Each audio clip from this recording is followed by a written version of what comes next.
नमस्कार, राजीव टाइम्स के खास सेगमेंट अपना मध्य प्रदेश में आप सभी का स्वागत है। मैं हूं अनिकेत दीक्षित। हिंदुस्तान के दिल की आवाज और वो सच जो कोई नहीं दिखाता। आज फिर एक नई कहानी, नया सवाल, नया खुलासा सिर्फ आपके लिए। तो चलिए शुरू करते हैं।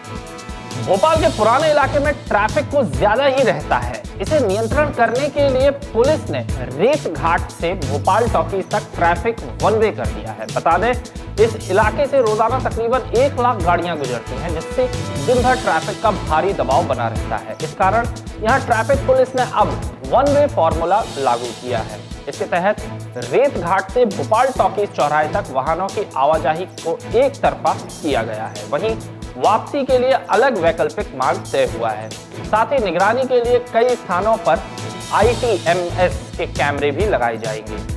अगली खबर की ओर रुख करते हैं। बता दें, भाजपा ने पिछड़ा वर्ग मोर्चा के प्रदेश अध्यक्ष भगत सिंह कुशवाहा को पद से हटा दिया है। पार्टी ने आदेश जारी न करते हुए उनसे इस्तीफा ले लिया है। कुशवाहा के खिलाफ कई शिकायतें मिली थी। एक महिला के साथ उनका अश्लील फोटो भी वायरल हुआ था। पर अभी एक और मामला सामने आया है। TT नगर के अंजलि कॉम्प्लेक्स स्थित कुशवाहा भवन को हड़पने के लिए उन्हें फर्जी दस्तावेज भी बनाए हैं और इन्हीं के आधार पर 15 साल से कुशवाहा भवन पर कब्जा कर रखा था, जहां ऑफिस के साथ ही गर्ल्स हॉस्टल चलाया जा रहा था। इस मामले में भाजपा के वरिष्ठ नेता बाबूलाल भानपुर के बेटे सीताराम कुशवाहा और मोहन कुशवाहा को भी पुलिस ने अरेस्ट किया है। जो कुशवाहा समाज की जो भवन है जिस पर ये बना हुआ है, वो जमीन शासन द्वारा लीज पर जो है भवन के नाम से आवंटित की गई थी। और इनके जो पूर्व अध्यक्ष थे बाबूलाल कुशवाहा जी, जिनका निधन हो गया है, उन्हीं से फर्जी एग्रीमेंट किरायानामा बनाया गया था भगत सिंह कुशवाहा के द्वारा। तो उन्होंने क्या इन्होंने ज़मीन रजिस्ट्री करा दी है या कैसा? नहीं, ये लीज पर ही थी। इन्होंने जो पूर्व अध्यक्ष थे इनके कुशवाहा समाज के बाबूलाल कुशवाहा जी, उनके कूट रचित हस्ताक्षर कर किरायानामा एक अनुबंध बनाया गया था कि इसको किराए से हम आपसे ले रहे हैं, और जिस पर ये लोग जो है अपना पर्सनल ऑफिस और गर्ल्स हॉस्टल वगैरह चला रहे हैं। अगली खबर की ओर रुख करते हैं। वंदे मातरम को लेकर विपक्ष की बयानबाजी के बाद विश्वास सारंग ने विपक्ष पर निशाना साधते हुए कहा है कि हिंदुस्तान में रहना है तो वंदे मातरम गाना ही होगा। वंदे मातरम राष्ट्र के सम्मान का सूचक है। वंदे मातरम को आत्मसात करते हुए अनेक क्रांतिकारियों ने देश की आजादी के लिए अपना सर्वस्व न्यौछावर किया है। वंदे मातरम आजादी और आजादी की लड़ाई के संघर्ष का प्रतीक है। जो लोग ये कहते हैं कि वंदे मातरम नहीं गाएंगे, वो गद्दार की श्रेणी में है। उन्होंने कहा कि हिंदुस्तान में रहकर अगर वंदे मातरम गाने से परहेज है तो आप पाकिस्तान चले जाओ। हिंदुस्तान में रहना है तो वंदे मातरम गाना ही होगा। वंदे मातरम ये राष्ट्र के सम्मान का सूचक है। वंदे मातरम ये वो राष्ट्रीय सम्मान है जिसको गाते हुए, गुनगुनाते हुए, आत्मसात करते हुए हमारे करोड़ों करोड़ों क्रांतिकारियों ने इस देश की आजादी के लिए अपना सर्वस्व न्यौछावर किया। ये वंदे मातरम आजादी का प्रतीक है, आजादी की लड़ाई के संघर्ष का प्रतीक है। जो लोग ये कहते हैं कि वंदे मातरम नहीं गाएंगे, वो गद्दारों की श्रेणी में है। और यदि हिंदुस्तान में रहकर वंदे मातरम गाने में परहेज है तो पाकिस्तान चले जाओ। फिरका परस्ती की बातें करना, धार्मिक उन्माद फैलाना, तुष्टीकरण की राजनीति करके चुनाव लड़ना और जीतने की कोशिश करना,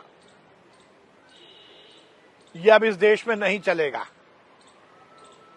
मैं फिर कहूंगा, जो वंदे मातरम नहीं गाता वो गद्दार है। ये धर्म विशेष का मामला नहीं है। अब्दुल कलाम साहब ने भी वंदे मातरम गाया, अशफाक उल्लाह जी ने भी वंदे मातरम गाया। और ये अब इस तरह की बातें करके यदि धार्मिक उन्माद फैलाना चाहते हैं तो ये नहीं चलेगा। और यदि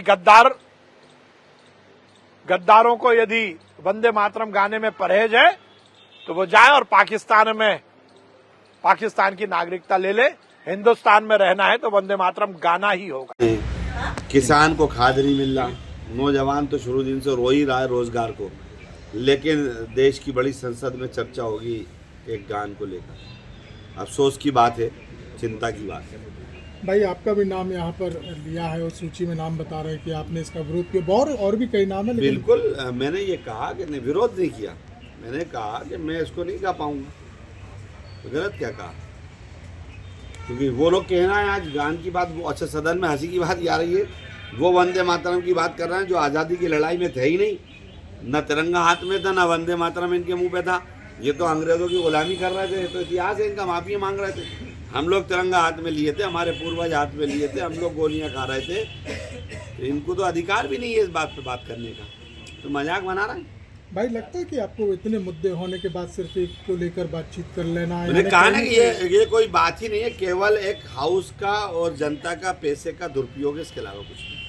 अगली खबर की ओर रुख करते हैं। मध्य प्रदेश सरकार के ऊपर लगातार कर्ज का दबाव बढ़ता जा रहा है, जिसको लेकर मध्य प्रदेश सरकार के पास जो बाहरी संपत्ति है, उन संपत्तियों को बीजेपी सरकार बेचने में लग गई है, जिसको लेकर प्रदेश कांग्रेस अध्यक्ष जीतू पटवारी ने बीजेपी सरकार को खरी खोटी सुनाई है। उन्होंने कहा, इस बीजेपी सरकार ने यहाँ के लोगों के भविष्य को आर्थिक कर्ज में डाल दिया है। उन्होंने कहा, मध्य प्रदेश में चाहे सरकार शिवराज सिंह की रही हो या चाहे अब मोहन यादव की सरकार, उन्होंने जनता को आर्थिक रूप से कमजोर करने का काम किया है। सर्वविदित हुआ कि भारतीय जनता पार्टी ने, जब राहुल गांधी जी ये कहते थे वोट चोरी से ये सरकारें बनाते हैं, मध्य प्रदेश का भी उन्होंने उदाहरण दिया था।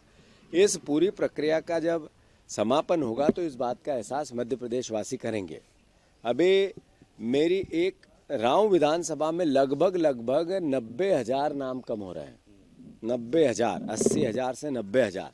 शहरी क्षेत्र में गोविंदपुरा हुई, शहरी क्षेत्र में नरेला हुई, शहरी क्षेत्र में अपने भोपाल की हुजूर हुई। ऐसे जितनी शहरी क्षेत्र की विधानसभाएं हैं उसमें इन्होंने इधर के वोट उधर, उधर के उधर, चुनाव आयोग और प्रशासन की ताकत से इन्होंने सरकार चोरी की है और इसका प्रमाण मिलने लगा है। ये कल भी अमित शाह जी ने कहा कि घुसपैठिया तय नहीं करेगा कि देश का प्रधानमंत्री और मुख्यमंत्री कौन होगा। तो मैं अमित शाह जी से कहना चाहता हूँ, डबल टिबल एक वोट डालकर वोट चोर भी तय नहीं करेंगे कि देश के और प्रदेश का प्रधानमंत्री और मुख्यमंत्री कौन होगा। अगर ऐसा होगा तो देश का संविधान खतरे में होगा। वो 90,000 जो वोट हैं वो जानबूझकर आपके क्षेत्र के काटे गए? नहीं, 90,000 वोट जानबूझ के ज़्यादा बढ़ाए गए तो उसकी शिकायतें की हैं मैंने, उसके प्रमाण थे मेरे पास, आज भी उपस्थित है, चुनाव आयोग के रसीद है।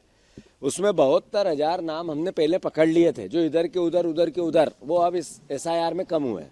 वहाँ पे कहीं पे नाम काटते हैं जिसमें कांग्रेस के मानसिकता के वोटर है, कहीं पे नाम डबल टिबल करते हैं जहाँ बीजेपी की मानसिकता के वोटर है। उसका प्रमाण है वो।